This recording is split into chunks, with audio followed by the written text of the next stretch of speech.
va le retourner.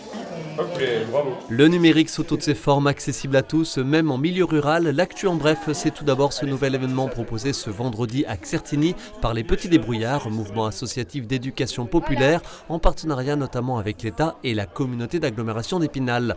Numérique en fait, ce sont différents espaces consacrés aux nouvelles technologies, qu'elles soient pratiques ou juste amusantes, avec des démonstrations, des forums, des tables rondes, des conférences. L'idée étant de toucher toutes les tranches d'âge et de mettre en avant l'existence des conseillers numériques France Service qui accompagnent la population vers l'autonomie numérique. Ils sont actuellement une trentaine dans les Vosges.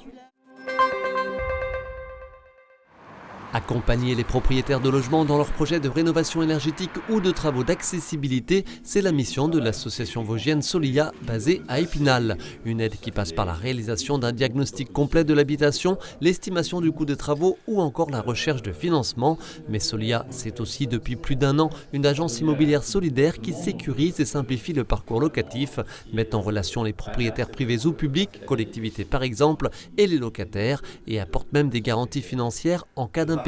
Un dispositif qui, en contrepartie d'une baisse fiscale, incite les bailleurs à baisser le prix des loyers ou à rénover des appartements ou maisons laissés vacants. En 2022, dans notre département, 38 familles ont été logées grâce à l'association et 80 demandes sont en attente de solutions.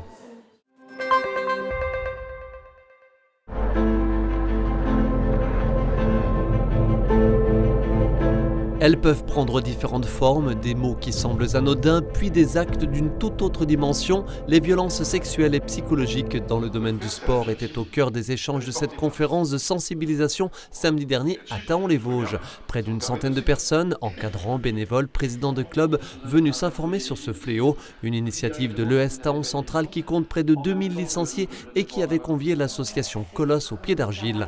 Des conférences soutenues par le ministère des Sports qui, depuis la déferlante du mouvement MeToo, s'est emparé du sujet.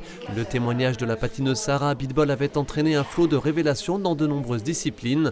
Depuis le printemps 2020, 828 signalements ont été enregistrés sur la plateforme dédiée mise en place par le ministère.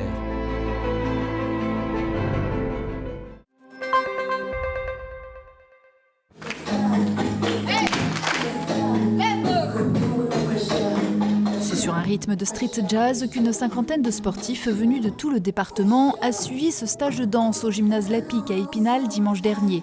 Aux manettes, la danseuse montante Mélodie Gollet, très présente sur les réseaux sociaux.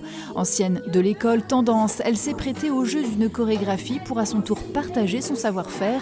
L'école de danse, elle-même en vogue, est passée de 150 à 250 adhérents cette année.